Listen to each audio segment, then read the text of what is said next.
I think it might be good if we both go, or if you go, at least for the future, regardless of what happens.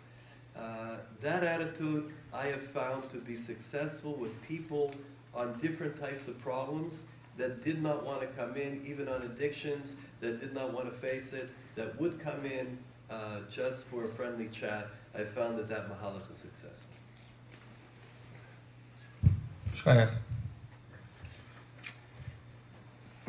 So one of the few men's questions, I love this one. My wife has taken her anger out on me when she has a bad day. She has demonstrated bad midos and uses her rough day as a valid excuse. How can she stop this? Which I'm not sure I understand the question. It might be, how should I cope with that? But the question is, how can she stop this? Or what can I do, or what can be done, I suppose, with the situation of her coming in angry? I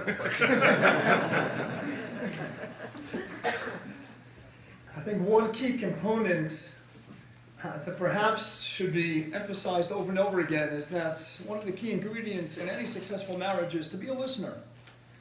And so often, you don't have to read John Gray's Men are from Mars, Women are from Venus. In the end of the day, we're both from planet Earth, learn to live with it.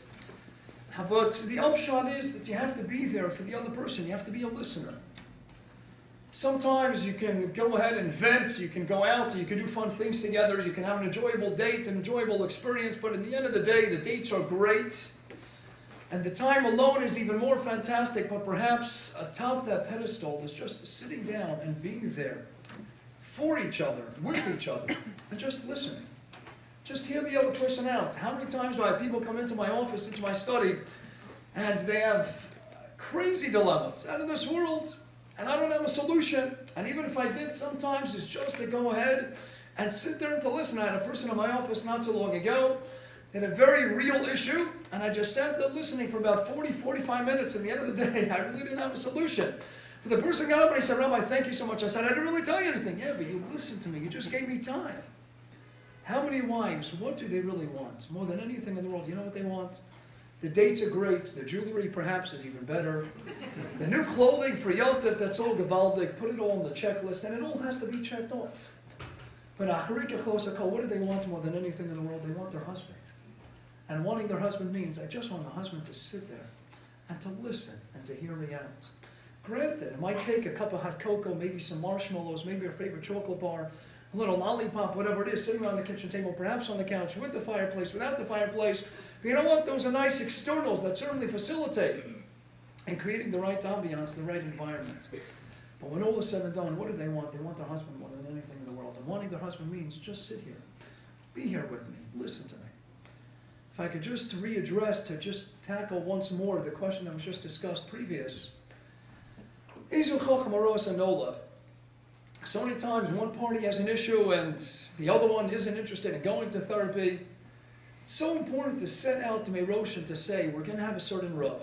Decide at the beginning between the two of you, this is going to be the Rav. If you don't want it to be the Rav of the Shul, big deal, no problem. I've sent a lot of people to Rabbi Weinberger, sent people to Rabbi Reisman. I consult with them over and over again. Sometimes it's perhaps the best choice to go to somebody outside of the community, to go to a therapist. But I think it's so key to set up a Meirosh, to say this is going to be our Rav. And anytime either party has an issue, he's going to be Machriya. Which means that if we have an issue right now, should we go to a Rav, should we go to therapy, we go to this Rav that we've already established at the outset, and he'll decide, do we have to go to therapy, do we not? I had a Hasidish, a posek in Eretz Yisrael with whom I got very close, and he told me he has a lot of Hasidim, a lot of Talmidim under him. He says he never has one Shalom Bayis issue. I said, how can that be? He has hundreds and hundreds of families under his auspices. How can it be that never? He says, very simply, he tells them when he's Masada Kedusha, when he gets them married, he says, I'm going to be deciding all of your issues. So they never have a machlokes. So that's it. He's the Das HaShlishi HaMachri B'nei. And they never have an issue. I can tell you, even Klapei Atzmi, when my wife and I got married, Baruch Hashem, I have a Rebbe Muvok, and we decided at the outset. It turns out that over the years, I think he's taken my wife's side more than he's taken mine. But my wife met him, and I think that's a key thing. At the beginning of the marriage, or you want to start now a new phase in the midst of a marriage, go and meet the Rav before any problems arise and say, he's going to be the Rav. And my wife got to know him as well. And anytime we've had a shiloh over the last 15, 16 years, we've never had a machlekes, Baruch Hashem. We have arguments, as do any couple.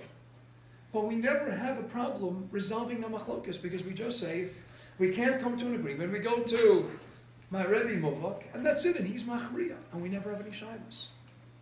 I don't know why he seems to favor my wife more than he does me, but it's so key to have that shlishi machriya b'neiim. When you put it all together, to obviously be there for the other person, to just listen, hear them out. And sometimes it means going out to a quiet restaurant, maybe a cafe at 12 o'clock at night, maybe 3 o'clock in the afternoon, and mixing it all up. But just have that cup of coffee, have that cappuccino, and just sit, shut off the cell phones. That's such a key. The texting, the cell phones. Don't take the cell phones with you. Just leave off the cell phones and just be there for the other person without any time restraints, any time restrictions. And let the person vent. It's the most therapeutic thing in the world.